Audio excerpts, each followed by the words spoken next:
Confederação Nacional dos Municípios entrou com embargos de declaração. Nossa lei tem um erro gravíssimo. E o presidente Lula também entrou com embargos. 3 notícias importantes agora nesse vídeo. Acompanhe. Sejam bem-vindos e bem-vindas ao canal. Mais um vídeo do piso salarial da enfermagem. Sabadão chegou. Notícias boas na sexta-feira, mas também notícia ruim, que foi os embargos de declaração da CNM, Confederação Nacional dos Municípios, que entrou ontem no final da tarde, mas também, por outro lado, entrou a AGU, a Advocacia Geral da União, que representa aí o presidente Lula, também entrou com embargos de declaração. E eu analisando os embargos da CNM, um fato me chamou muita atenção, que é um trecho da nossa lei, da Lei 14.434, que me deixou bastante preocupado e que pode dar muita conversa ainda no final de tudo isso, quando os embargos aí forem decididos, discutidos lá no Supremo Tribunal Federal. Mas antes eu também quero destacar aqui as federações que entraram com embargos a favor da enfermagem. Tivemos a Federação Nacional dos Enfermeiros, que também entrou, a Confederação Nacional dos Trabalhadores em Seguridade Social, da CUT, CNTSS, que também entrou, teve a Associação Brasileira de Diálise e Transplantes, também entrou com embargos. Bem, ontem era o último dia, né, dia 31, inclusive eu estava fazendo uma live, terminei a live, agora já está de madrugada, o vídeo vai no ar sábado cedinho, para falar principalmente dos embargos de declaração da Confederação Nacional dos Municípios e também rapidamente dos embargos da AGU do presidente Lula. E durante a fala do CNM, a gente vai mostrar aqui na tela, nós vamos direto para a tela do computador, e aí eu vou estar lendo e analisando e conversando aqui sobre o que pode acontecer com os embargos. E aí, na justificativa da CNM, vocês vão ver um trecho, gente, que está na nossa lei, que de fato é algo preocupante. Mas antes de falar sobre isso, não esqueça de se inscrever no canal, ativar o sininho para receber o nosso conteúdo toda semana. Agora vamos para o computador. Então, Confederação Nacional dos Municípios, eles até fizeram uma tabelinha aqui do prazo final, né, destacando aqui, ó, dia 31 de agosto, e encerrou o prazo dos embargos. Quem fez, fez. Quem não fez, não faz mais. Veja só, entretanto, o acordo embargado apresenta vícios de omissão e obscuridade em sua fundamentação que exigem sua reforma conforme será demonstrado. E aí eles trazem uns pontos que eles consideram aí de obscuridade, né, que não ficou claro. O primeiro ponto, conceito do piso salarial, primeira omissão.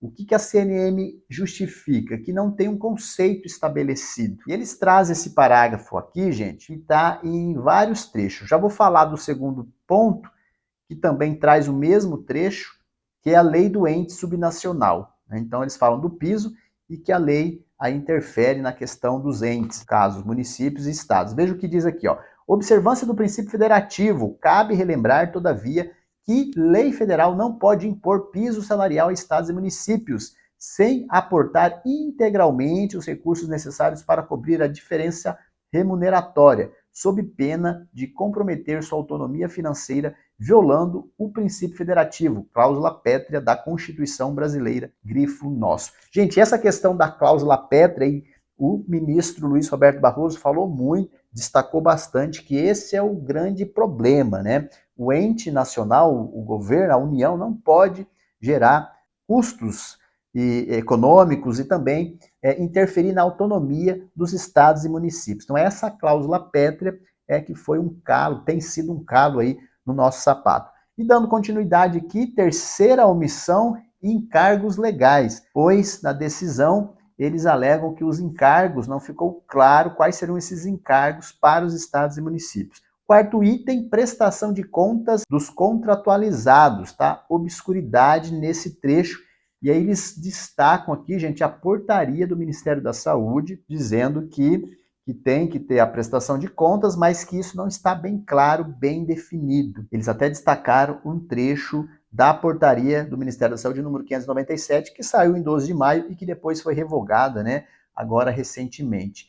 E aí, aqui, cabe aos gestores municipais o repasse dos recursos às entidades privadas. E por último, o artigo 6º, a prestação de contas relativa à aplicação dos recursos recebidos pelas entidades deverá compor o relatório anual de gestão. Então eles estão questionando, gente, que não ficou bem definido como que vai ser essa diferença, como que vai ser esse repasse. Eles alegam, então, essa obscuridade na questão da portaria. E depois eu venho aqui no capítulo 1, subcapítulo 1, da ausência do conceito de piso salarial. A primeira omissão se afigura, pois em certo trecho o acordo embargado emprega conceito jurídico de piso salarial, sem explicar efetivamente sua definição no caso concreto, de modo a violar o dispositivo do artigo 489 do Processo Civil, que é esse aqui, ó, o Código de Processo Civil diz o seguinte, ó, empregar conceitos jurídicos indeterminados, sem explicar o motivo concreto de sua incidência no caso. Então eles alegam que há um conceito de piso salarial, mas que esse conceito não está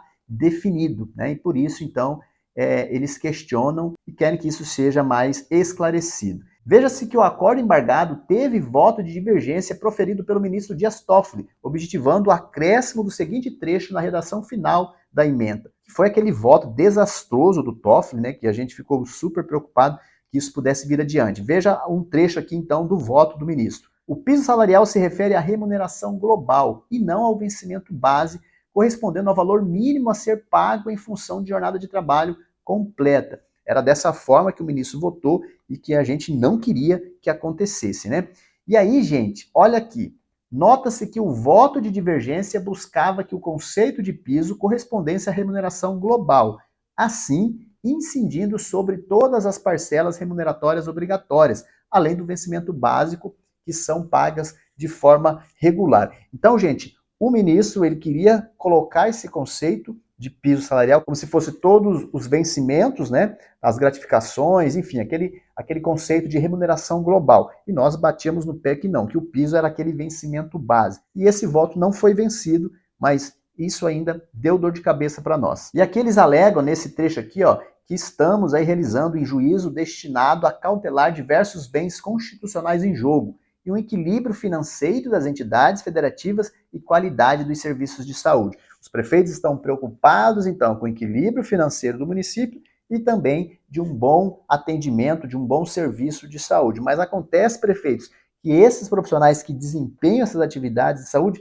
estão desgastados, estão massacrados, recebendo miséria. Tem profissionais técnicos de enfermagem no estado de São Paulo ganhando R$ 500 de vencimento base. Isso é um absurdo e o piso vem para corrigir essas distorções, essa desvalorização da enfermagem. E aí, gente, agora eu quero mostrar aqui um trecho que me chamou a atenção e me deixou muito preocupado, que é um parágrafo 1º da Lei 14.434. Veja o que diz. O piso salarial previsto na Lei 7.498 entrará em vigor imediatamente, assegurada a manutenção das remunerações e dos salários vigentes superiores a ele na data de entrada em vigor desta lei, independente da jornada de trabalho para a qual o profissional ou trabalhador for admitido ou contratado. E essa parte aqui, gente, manutenção das remunerações e dos salários, é que está dando dor de cabeça, porque, veja só, o piso é o patamar mínimo para a fixação da remuneração e não do vencimento base. Eles continuam alegando o seguinte, na dicção do texto legal do que foi aprovado, que está na nossa lei 14.434,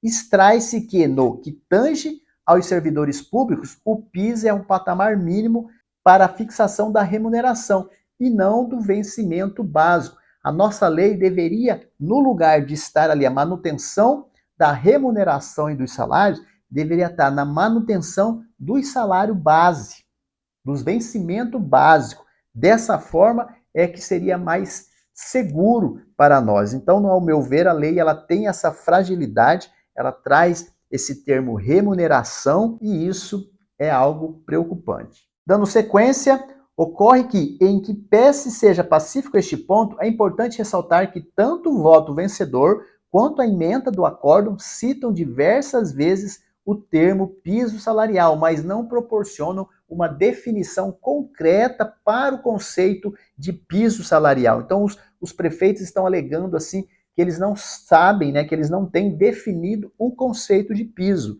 E, de uma certa forma, esse conceito ele não aparece no acórdão, né? Então é passível de questionamento, e aqui, gente, eu estou falando, analisando assim de forma mais técnica, né? Lógico, se a gente fosse mais para emoção, a gente quer que o piso seja o vencimento base, que pronto, acabou, mas isso não está presente na decisão e eles estão alegando então que isso precisa estar claro. E de uma certa forma, essa claridade aí a gente precisa mesmo, porque está dando muita confusão do que vai entrar no vencimento base, do que é o piso. É só o vencimento base? São as gratificações fixas? Ao meu ver, não, é o vencimento base, é isso que é o piso, eu defendo essa tese, mas isso não ficou bem claro na decisão do Supremo Tribunal Federal. E um detalhe, gente, a implementação da diferença resultante do piso salarial nacional. Ou seja, qual é a diferença? Né? Diferença baseada no quê? Naquele base ou naquele base com gratificações fixas, com outros tipos de gratificação? Qual que é essa diferença? Isso também não está claro e é isso que eles destacam aqui nos embargos de declaração da CNM. E já estamos finalizando essa parte. Frisa-se que esta lacuna na definição de piso salarial cria uma significativa insegurança jurídica em relação ao valor que efetivamente deve ser pago aos profissionais de enfermagem, ou seja, os prefeitos estão sem saber quanto que deve pagar para a enfermagem. Qual é essa diferença? É sobre o base? É sobre a remuneração total? De onde vai vir essa diferença?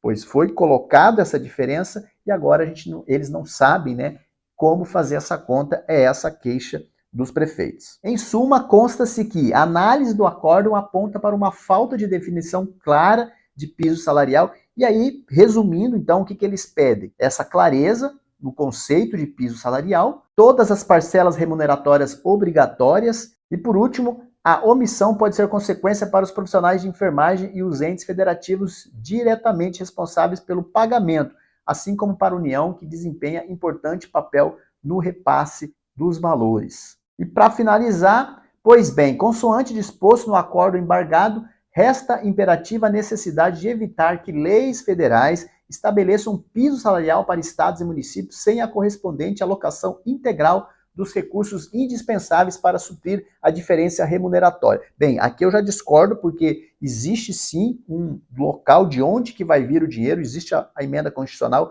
que já define esses valores, mas eles querem algo que seja integral e como se fosse duradouro para o resto da vida. Sem entender que anualmente o Congresso Nacional então vai deliberar aí o orçamento para o custeio do piso salarial. E outro ponto aqui que eles também defendem é que o ponto central a ser considerado é que a omissão do acordo no que tange aos encargos legais e ao repasse do auxílio complementar pela União acaba por afetar negativamente a autonomia financeira das municipalidades. Então, ao não incluir os encargos legais nos valores repassados para possibilitar o pagamento do piso salarial dos profissionais de enfermagem, a União mina essa autonomia, visto que as municipalidades podem se ver obrigadas a alocar fundos próprios para cobrir essa deficiência, impactando suas finanças. Ou seja, aqui eles alegam as questões dos encargos legais. Quais encargos devem incidir sobre esse auxílio? Vai ter desconto? Não vai? Então, essa obscuridade também tem preocupado aí os prefeitos. E para finalizar o embargos da CNM, eles colocam esse trecho aqui, ó. No plano material, seja reformado o acordo embargado, eles querem a reforma do acordo com o fito de sanar os vícios de omissão nos termos do artigo 1022 do Código Civil. Primeira omissão, que seja definida a questão do que é piso salarial. E o segundo item, seja reconhecido que o acordo embargado não dispõe expressamente sobre a necessidade de promulgação de leis pelos entes subnacionais como uma forma de viabilizar o repasse do auxílio complementar proveniente da União. Ou seja, eles vão ter que criar leis, né? Os entes vão ter que criar leis para poder repassar esse recurso. E a terceira omissão não posiciona quanto ao repasse dos encargos legais pela União. Eles querem saber quais encargos, então, serão incididos sobre o piso salarial da enfermagem. Bem, gente, então é isso em relação aos prefeitos. É complicado, eu sei que não é fácil, a CNM está no pé, tem muitos prefeitos aí que não quer pagar o piso de jeito nenhum, mas está colocado, vai ser aberto um prazo para discussão e vamos ver, vamos torcer para que os embargos lá do senador Rodrigo Pacheco, do Congresso Nacional, tenha vitórias positivas aí para nós da enfermagem. Agora eu entro aqui no pedido da Advocacia Geral da União, né, que representa aí o governo, né, o presidente Lula, e eu já vou direto aos pedidos, tá? Aos pedidos, eu vou deixar aqui no link, tanto o da CNM, quanto os embargos da Advocacia Geral da União, para que vocês tenham acesso aí na íntegra, caso queiram ler. Mas aqui eu vou deixar já direto ao ponto, ó, pedidos. Em face do exposto, a Advocacia Geral da União requer o acolhimento dos presentes embargos de declaração para que essa Suprema Corte supra os pontos de omissão, obscuridade e contradição apontada na fundamentação desses embargos, de modo a esclarecer. O que eles pedem de esclarecimento? Como o piso nacional deve ser parametrizado em relação à jornada de trabalho dos profissionais contemplados pela Lei 14.434. Então aqui eles estão questionando qual é a jornada de trabalho. É 44 horas, é 40, é 36, é 40? Eles não fazem assim uma justificativa, né, em relação, mas eles querem saber de que forma pagar. Item 2, que ao final do exercício de 2023 torna-se exigível a obrigação de adequação remuneratória prevista no artigo 198, parágrafo 13 da Constituição, devendo essa readequação ser observada na contratação de novos profissionais de enfermagem por todos os entes federativos. E o terceiro pedido, se a autorização para negociação sindical prévia deve ser oportunizada a todos os profissionais de enfermagem seletista. Bem, gente, na verdade aqui seria bom que não tivesse negociação coletiva nenhuma, né? Que simplesmente a rede privada já pagasse o que está previsto na Lei 14.434. Mas esse, então, é o pedido da AGU. Gente, eu não vou me delongar mais, vou deixar aqui na descrição do vídeo tanto os embargos da CNM quanto os embargos também da AGU, vale a pena dar uma lida rapidinho. E é isso, gente, o vídeo já está longo, vocês vão ficar bravos comigo, eu paro por aqui e peço o seu like, o like ajuda muito o nosso canal a crescer. E se é novo aqui, não esqueça de se inscrever no canal, ativar o sininho para receber o nosso conteúdo toda semana. Qualquer novidade, a gente volta aqui, vídeo novo para você, lembrando que amanhã vai ter live no domingo, espero você lá. Até mais, tchau, tchau.